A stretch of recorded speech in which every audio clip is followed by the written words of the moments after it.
Hey, what's going on, everyone? Welcome back to the Baltimore Guys. Joining me today is Dr. Lonise Bias.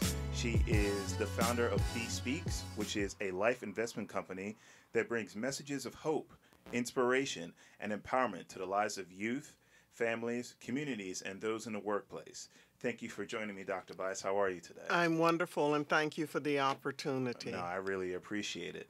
So if for those who should know who she is, I mean, you've been all over the place. You've received numerous awards for your philanthropy work. If you could just give a slight background for the listeners, for those few who don't know who you are. Okay. I am the mother of Lonise Bias that died in, that was drafted in June 1986, in the NBA draft to play for the Boston Celtics. And 2 days after he was drafted, he died of drug intoxication. 42 months after that, I lost my second son, Jay, to a violent drive-by shooting within the same. Both of my sons died, I think, less than 5 miles from each other. I just thought about that. That's came to me. That's crazy. Because Len died on the campus of the University of Maryland.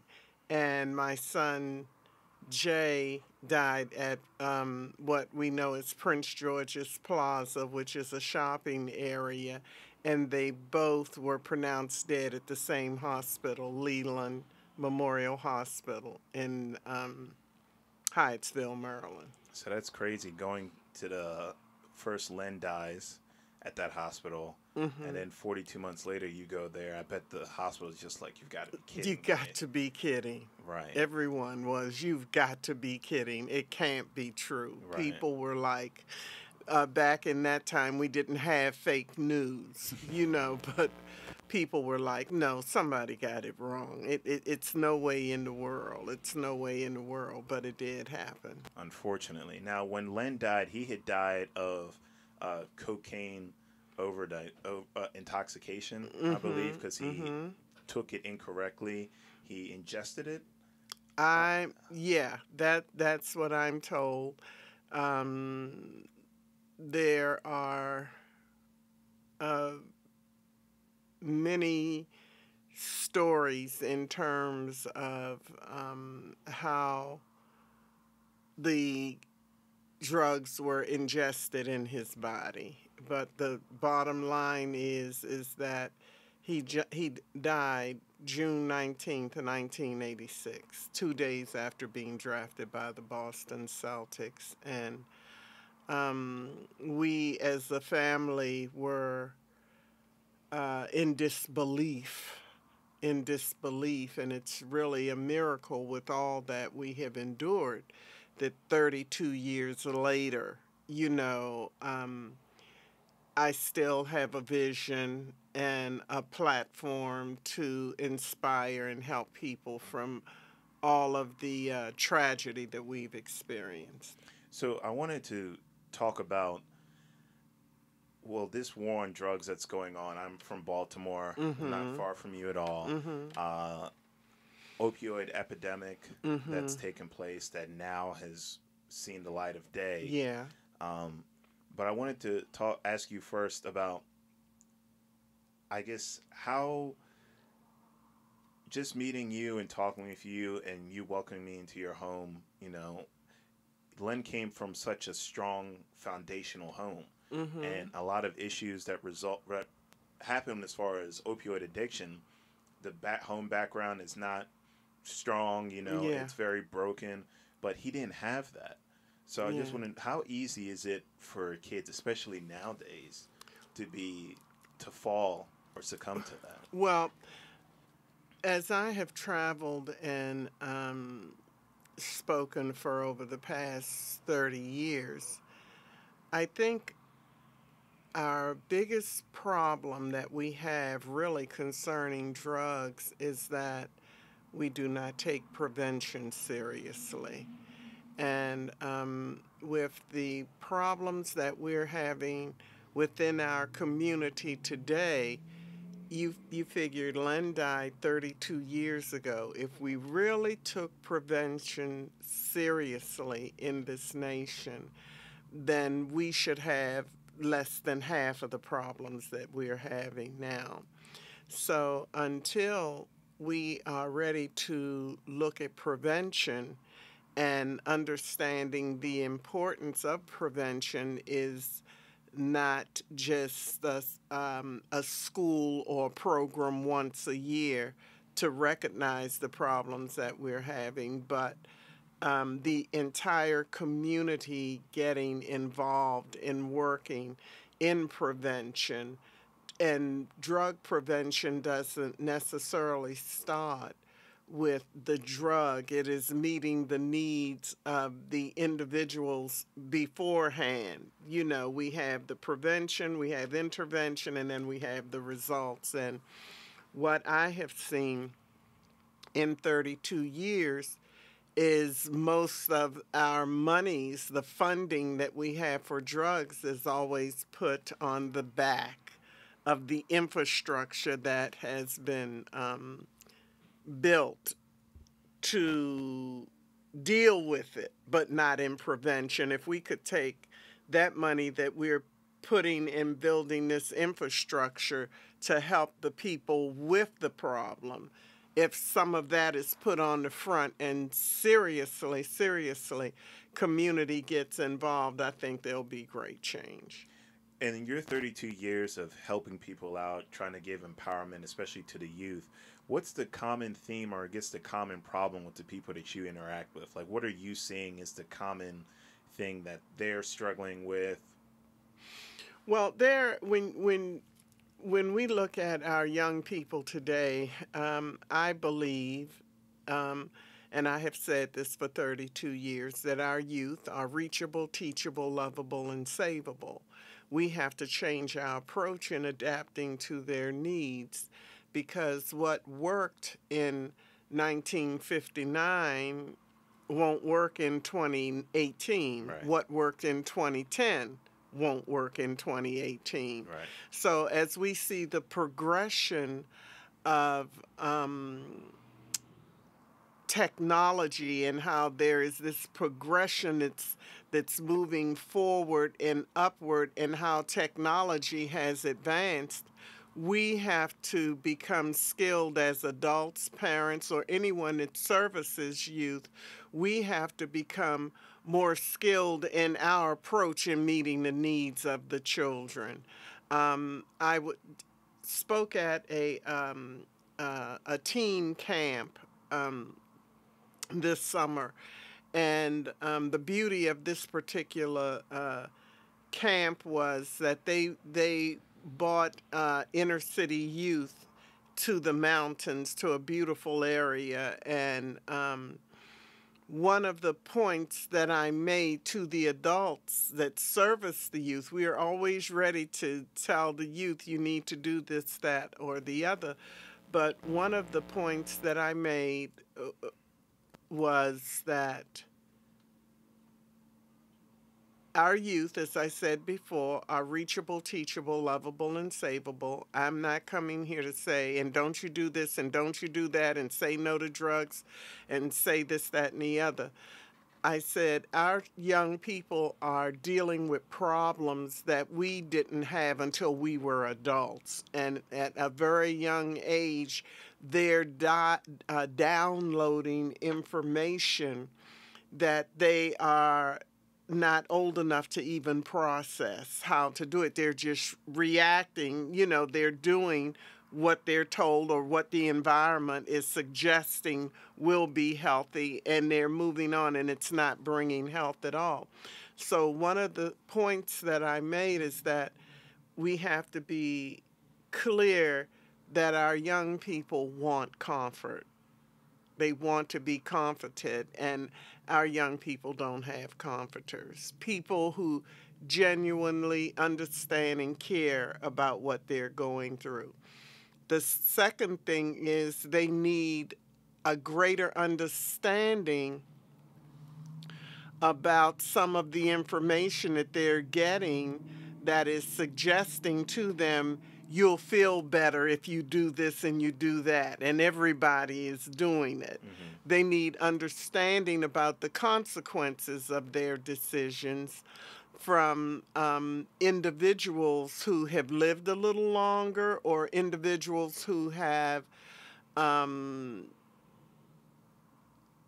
involved in certain circumstances and can tell them what the outcome will be. And the third thing that they need is direction. I say it all of the time, a blind adult can't lead a blind child anywhere. If the blind lead the blind, they both fall in a ditch. But I am very hopeful that our young people are beginning to turn around. I believe that there is a season for everything, and our young people are sick and tired of being sick and tired. And I'm so excited. One thing that I am very excited about is when you mentioned the substance abuse and the opioid epidemic that we have, and you can hear narratives where people will say that, oh, this happened, and now, so many changes have come where now they're saying it's a moral issue. Well, I believe that looking at the substance abuse as, at one time it was being looked at as a moral issue, right, and now it's being looked at as a health issue. And I am excited today that we are going to look at it as a health issue, because it begins with mental health and poor mental health. So I'm excited about that, because then we can get into the nuts and bolts of, the decision-making process, and showing young people a different way and giving them understanding about the adverse effects these substances can have on their body and long term. Speaking of mental health, that's a big topic, especially within the Black community, and it's almost like a stigma and something that's not talked about and enough or at all. And with your experience with youth, is that something that you address with them? Is that something that they're aware of? Because a lot of youth nowadays are much more vocal, especially with social media. But the big thing as far as like self-hate, it's a big topic. I talk about that a lot when I speak to young people. It is, and college students as well, and adults as well. I talk about when you wake up in the morning and you hate yourself. I tell them that comparison ruins contentment. When you're always comparing yourself to someone else, you will always find yourself at the lower end of the scale, and you have to believe in yourself and not discount yourself, getting up, discounting yourself. I'm not worthy. I don't like myself. If I had this, if I had that, if I was like this one, or if I was like that one. I talk about learning to value and appreciate yourself, and truly learning to love yourself. I can remember talking about the greatest love of all, that song. And I tell them the greatest love of all is truly the love that you must have for yourself, valuing and appreciating who you are. You are fearfully and wonderfully made. No one in the universe has a set of fingerprints like yours or pupils like yours.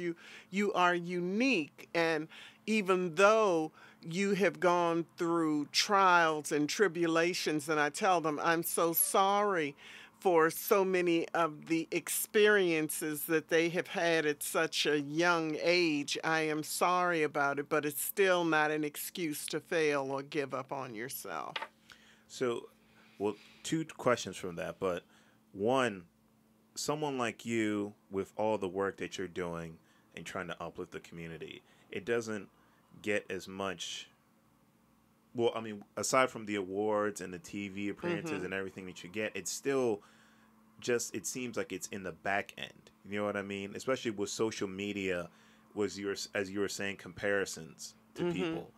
I mean, that's all you see, especially with Instagram, Twitter. Yeah. People are showcasing what they do, what they have, and this, that, and the third. And it's looked at as that's the American dream. That's what I need to strive for. But at the same time, people feel like, oh, I'll never achieve that. Look, they're enjoying this life. I'm not having that same success. How does someone like you, who's there to help motivate and inspire kids to realize that, hey, you need to worry about you need to love you, and everything will settle itself? How do we get people like you as an influencer in the top as opposed to the other, time takes care of all of that. I think it's there's a saying that not sure if I have it correct or not, but necessity is the mother of invention. And so we're coming into a time where people are very good at faking it and pretending and putting stuff on social media.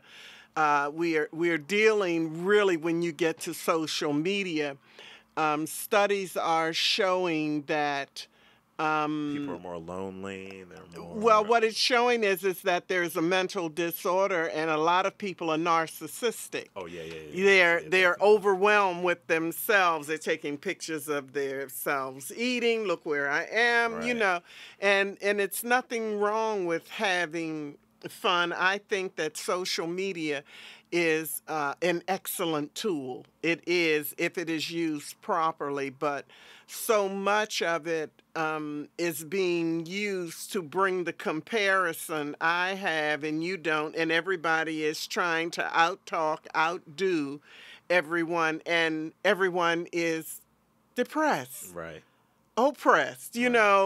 Everyone is doing what they want to do and what they enjoy doing in terms of the negativity that's spread throughout social media, but no one is feeling good, really, really waking up and feeling good about themselves. And I can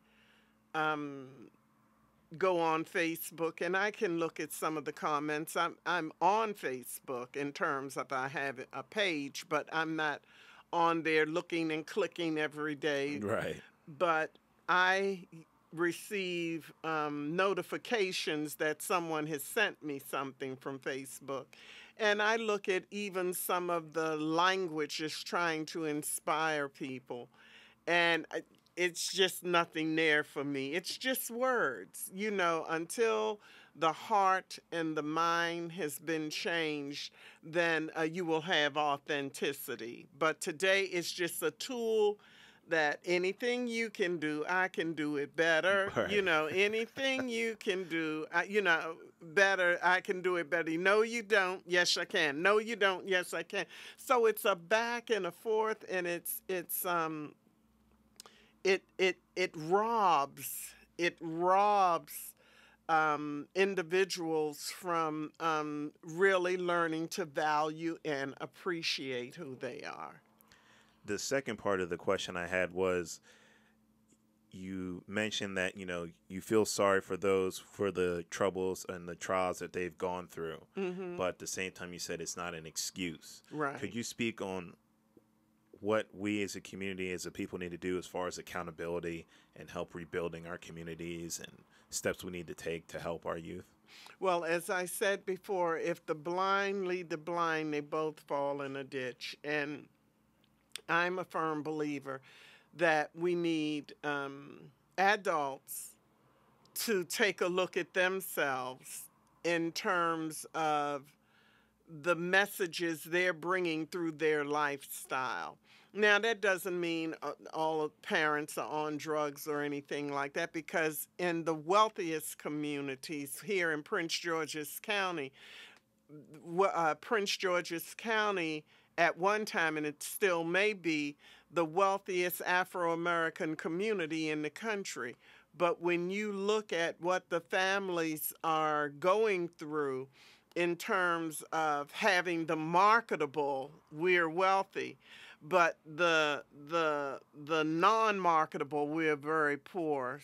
Some of the families that have been affected by some of the negative social ills that we're confronted with live right here in this county and provide everything for their children. So until we can have adults to stand up and revisit what parenthood and what adulthood looks like today, and the importance of say, because children have so many opportunities today, saying you're grown now, you know, you can just go ahead and go ahead with your life.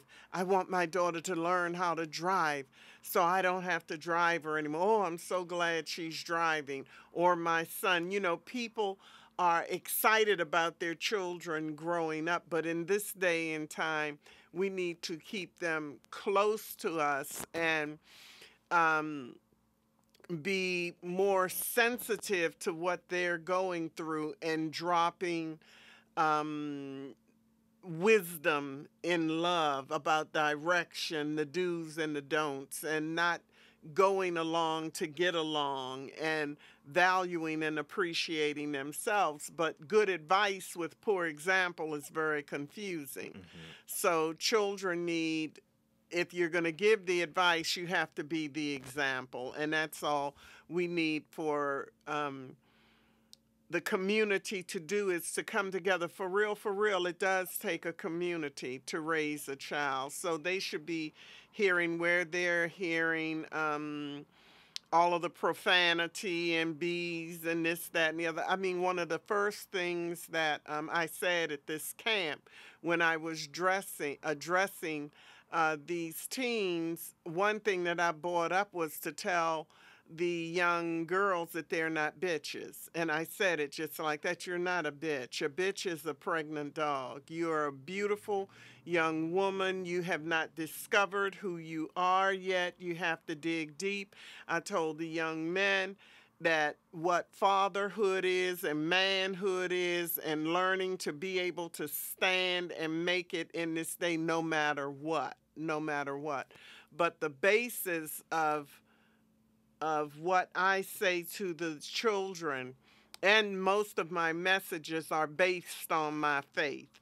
And I am a Christian, a born-again believer. I go out and I speak. My motivation is to speak to the heart of the children, to download something in the heart that they could take away that will take them through life. So I'm sowing seeds of life. No, you're not a bitch. No, I'm going to tell you, real manhood is not siring 5 babies within a 5-block radius. Real manhood is not about going up, sticking up somebody to take a garment from them. And when we talk about Black Lives Matter, I say, why doesn't Black Lives Matter in our own community? You know, so I have those types of discussions that are real with the young people because I want to pull them up. We talk about even racism, and I have talked about this for the last 30 years, any school that I have gone into. And I said, you talk about who you like and who you don't like, and racism. I said, but this is what I've learned in 30 years, and over 30 years of teaching and speaking. You go to an all-white school, white kids hate white kids. You go to an all-black school, black kids hate blacks, Asians hate Asians, Indians hate Indians, Latinos hate Latinos. And then when you get them all mixed up together, I don't like a black, I don't like this one, I don't like that one. I said, how can you say who you like or you don't like when you get up every morning and hate yourself? You don't like yourself. You don't even respect your mom. You hate your little brother. You hate your little sister. So I tell them that racism is a cover card for hatred. And what we're dealing with in this nation at this time, along with substance abuse and bullying, which is the root of hatred. I mean, we have so many words that we use to camouflage hatred, and it's hatred. Uh, uh, uh, uh, uh, uh, a great dislike for something or for someone. I mean, extreme dislike. So what we have to look at today, if you're dealing with opioids, if you're dealing with racism, I mean, we even had conversation with one young person. We were in, had a discussion going on, Q&A going on with a group. And I said, did you know that parents don't like their children sometimes? Grandparents don't like their... And a young lady raised her hand and confirmed it, that something had happened in her family, and her grandmother doesn't speak to her mother, and she saw her grandmother on the street, and her grandmother walked past her and didn't speak. So what we're dealing with is hatred. No love, hatred. I hate this. I don't like this. I don't like that. And there are things that we should be hating. We should be hating the way we communicate within our community. The words that everyone is saying is okay to say, to call a woman a bitch. Words are seeds. And what they do is they multiply and they recreate. So if I'm calling a young girl a bitch, or I hear that I'm a bitch on the radio every day, and the derogatory things that are being connected with me, that multiplies. So where you're saying bitch, bitch, bitch, then you create the more bitch attitude. You know, when you are talking about who you're going to cap, who you're going to do, whatever the negativity, it's going to multiply. But like you just said, how do we get what I'm saying at the front and not at the back? You know what I mean? When will we have people to stand up and to speak the truth in love? My motivation with community, with my people, two things I am not ashamed of, and that is the gospel of Jesus Christ and being a black woman. And I love my people. I love my people, and anything that I say, I'm being motivated by love and compassion and authenticity and being intentional about, come on, y'all, we've got to get it together. The Bias family went through hell. We should be the ones out of our mind, out here cuckoo, and everybody looking at us. We are making it. Come on, you can do this. But you have to change your mindset. You have to realize that this isn't working, and I've got to go this way. So it's important for adults, because you're having these conversations with these young folk. I'm not sure what the age range is, but you're having these in-depth conversations with them at a young age. Mm-hmm. So you say it's important to have for parents to do the same thing. It's not like the birds and the bees talk you wait for. It's literally you need to... No. One thing that I encourage parents is don't be afraid to enter the culture. You see green hair, purple hair, you see don't be afraid of that. It's a trend. It's things come and go. Our youth still need us, and even young adults still need guidance and direction and encouragement, because when you look at, I have grandchildren, and my grandchildren are young adults, and when I talk to them in love. always to encourage them always, and they love it. They know, and it's not that their mom and dad does not. The mom and the mother and father have run the home, and they have raised their children. But when grandma comes, she's coming down loaded with love, because grandma lost something very precious to her, two of her beautiful sons, and God has blessed her with these beautiful babies, these grandchildren, and I let them know how important they are to me, and we get right down to brass tacks. We don't have any whole cards. We don't. Now, am I saying they're perfect? And they do? No, I'm not saying that.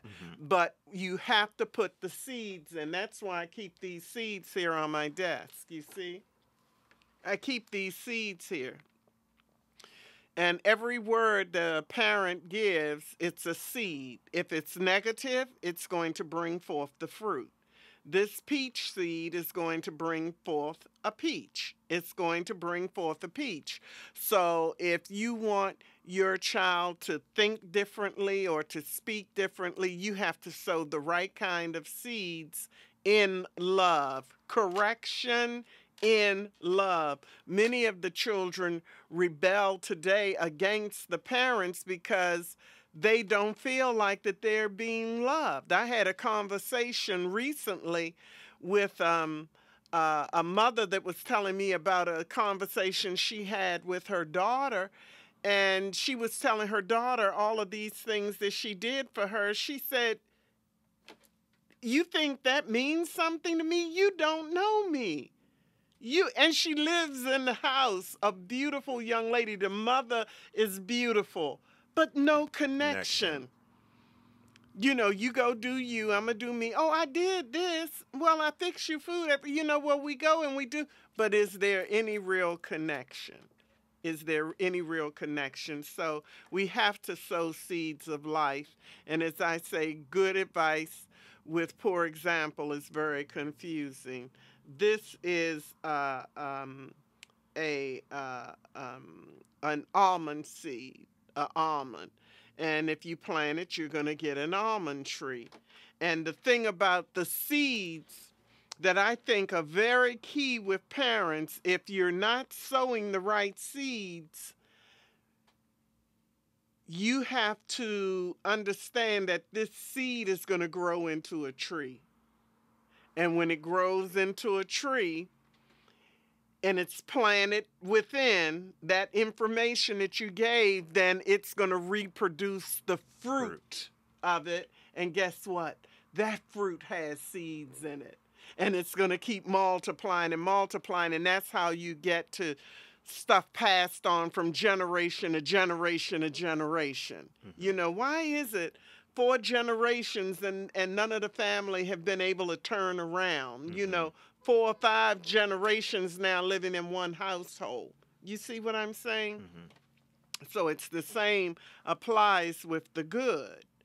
And when you plant a good seed, but when you plant your good seeds and you have your garden, you've got to de-weed. You can't give your children good information and just think that they're going out there with the good information. Didn't I tell you? Didn't I tell you? No. Teaching is saying things over and over and over and reminding and reminding and reminding, telling the children to remember, practice, practice, practice. And, oh, Ma, you told me that. Oh, Ma, you said that. Keep saying the same thing over and over and over again.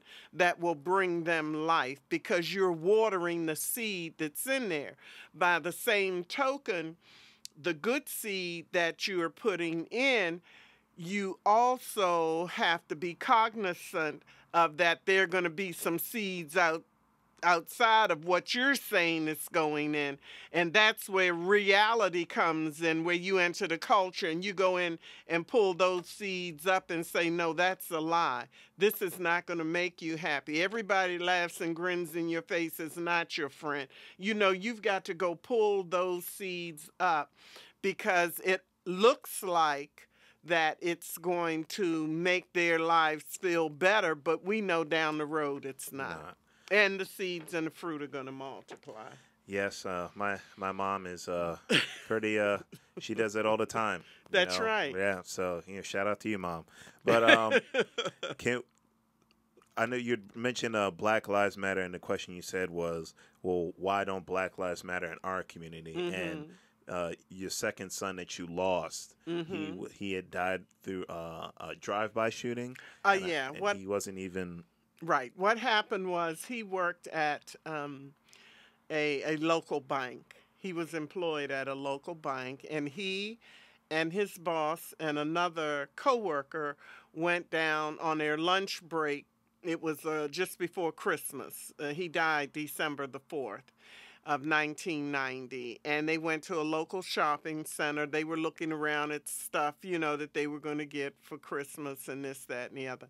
And walked into a store where young lady was, and she and her husband were in some type of disagreement. The man looked at Jay, and, it was this whole diss thing back and forth. And Jay's boss said, come on, let's get out of here.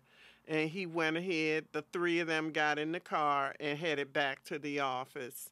And the young man pulled up in a vehicle beside them with a semi-automatic weapon and fired 9 shots into the car, striking Jay 2 times in his back, killing him. And the miracle was that the other 2 young men were not touched. 9 times, he got shot twice, they didn't get hit. And this is the same gentleman that was disputing with the woman in the shop. Right. And just because he looked a certain... Because that reminds me, there was a situation down around my area at a 7-Eleven where there was a young kid. He was on crutches. He was at 7-Eleven. He was getting a drink. These 2 guys walked up to him. They were asking him questions about if they knew somebody. He had no idea what they were talking about. And they shot him 8 times. And I'm just like, why? Because he didn't let you know of information. Like, right. This, I don't understand how the police violence that's going on, that's being recorded and being shown on the news, etc. I understand it. It is something that we as a people, but also as a country, should be upset about. I get that. But if we can't be taken seriously, now if we're going to be getting mad about this and marching about this, when we're over here killing each other on weekends. Chicago has, yes, it's in the thousands. Yes. As far as, and right now we're in August, and there are over 1,000 shootings, people that have been shot. But then they had that situation where that one police officer shot somebody, and they were in the streets that weekend marching. Yeah. How can we? Yeah. How can you be upset about that? Yet you're over here being willing to just, I'm going to shoot this person here, that, and the third. Like, what do we need to do to address this? And I hate the term, but I mean, right now, I mean, it fits the thing, the black on black crime. Yeah. There are a number of things that we have to look at. And I was talking to a group of young men, one of my programs I'm so excited about, and we're going to really kick it off next year, and it's called MIT. It's Men in Training, and it's our Teen Boys program. And we are bringing in speakers who have suffered trauma, who may have been in the wrong lifestyle and gotten out of it. I mean, gangster type stuff. And then we have individuals coming in who have been on drugs and did all of the things to take care of his habit, who are overcomers. And we are bringing them in to speak to our young men, to let them know what manhood really is, and the absence of real males within our community stepping up to the bat really helping these young men. I mean, if we did it, if we wanted to stop, we have to start now.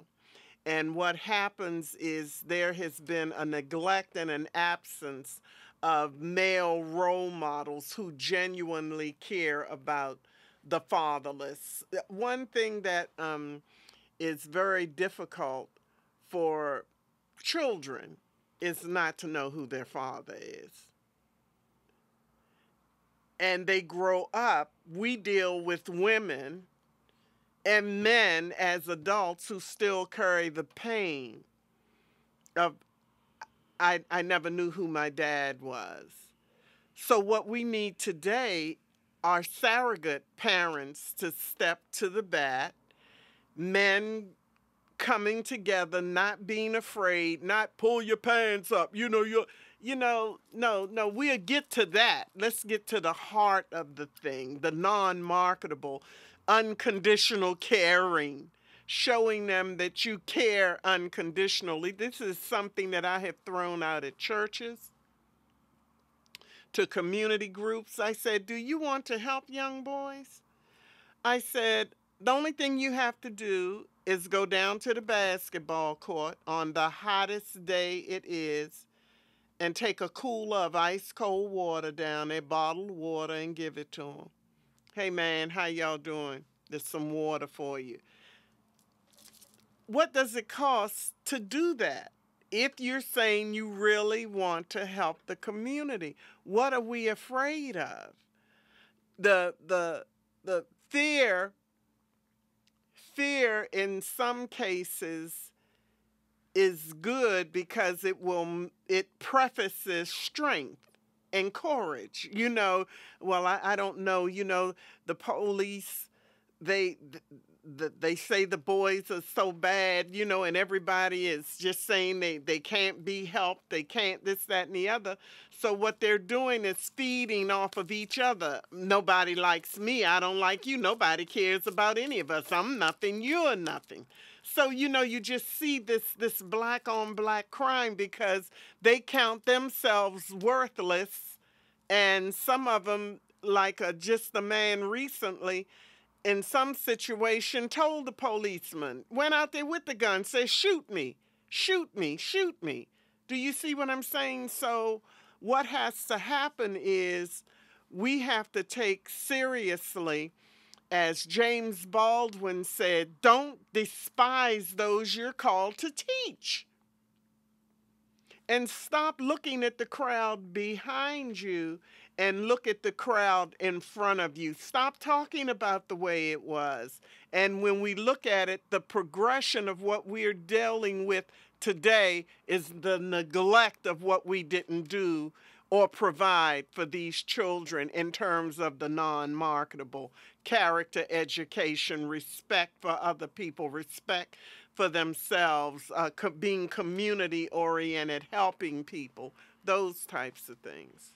How do we encourage men to do exactly what you said? Because I forget which protest. Now, I was at the Unite the Right protest, and I met the young gentleman that does the free hugs. Mm-hmm. There was another protest where another gentleman was going there, and he was hugging neo-Nazi or whatever have you, people like, oh, this is love, this love. And I'm just thinking like, yo, why don't you go to the inner city where there are kids at and girls and hug them, be like, hey, I don't know who you are, but I love you. Just know that. Yeah. So why don't you go hug them? Why are you wasting your energy hugging these guys that hate you, and go spend your energy on hugging people that need that love and attention? Well, one of the sad things I believe is this, and that we have become numb to what's happening within the community, and we just think it'll go away, or the government or the police will take care of it.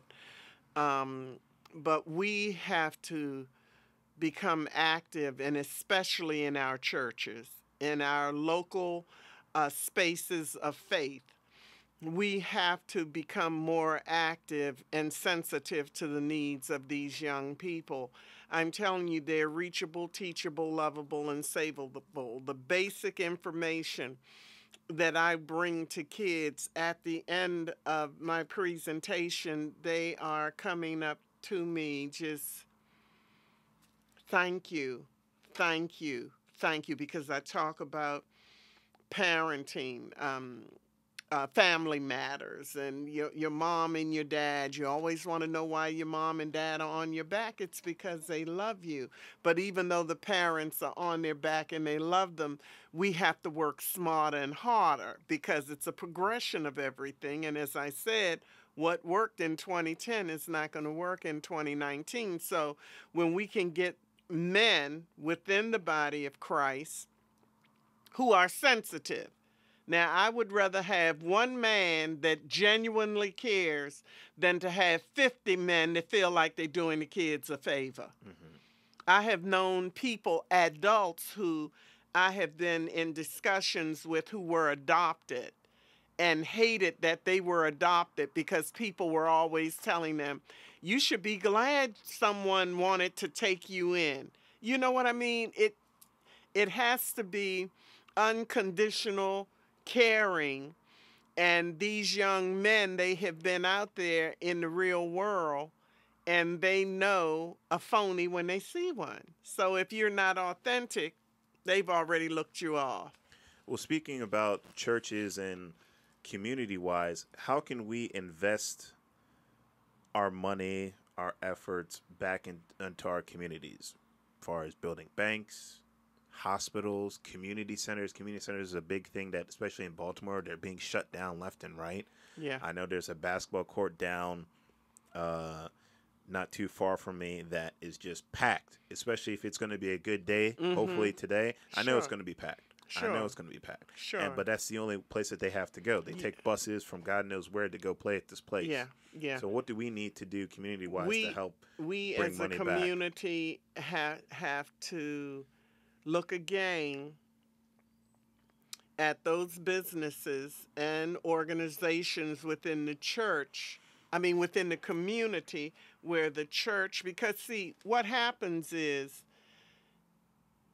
whenever you're trying to plan something, everyone at the table has something to offer, and you need somebody at the table. One thing that I heard Al Sharpton say, and it wasn't that I listened to him all of the time. I just happened to see him on some program, and it dropped in my spirit.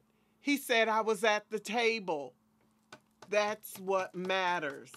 I was at the table when the door opened. It was something to do with, I'm trying to think if it was President Obama or President Trump. I can't remember what it was, but he was saying he was at the table, and we need people to come to the table and realize that it's really going to take a village for us to get this together, and us not trying to build up little private cliques and enclaves, No, we don't want them over here. We're doing this for this. There are organizations that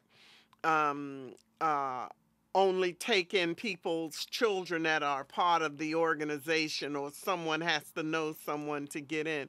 Today, we need everyone at the table to discuss realistically how we can move forward. And I have my book here on my bookshelf. I don't see it right now, but it's right up there of Dr. King's, some of Dr. King's speeches. And I read through one of them, and he said that over the jumbled bones of numerous civilizations will be written the pathetic words, too late, too late. And because we have not come to the table and sat down and strategized as a community how we can all come together and everyone do their part to begin to bring healing, it's still too late for the little boy on the crutches that was in the store. It's too late for the kids over in Chicago. Too late. It's too late, because we will not come together and let nonviolence be our motive for bringing everyone together to have peace and wellness back in our communities. So in closing, could you please just let everyone know how they can help and contribute to your organization, where they can go find more information as far as with BSpeaks and everything? Okay, well, my website is www.drlonisebias.com. Now, donations can be made there for our foundation, the Bias Foundation. All of the work that we will be doing next year will be through the foundation. So it will be free events that we're putting on, workshops for youth. I'm actually having another event in November the 24th. We're bringing in Dr. Charles Williams to speak on, and he is a minister. He has a church, but he also is a martial arts specialist. And I am so excited. We have this for men, and this is going to be a free breakfast November 24th. And we'll be putting that up on my website, my Dr. Lonise P. Bias website. It will be information there.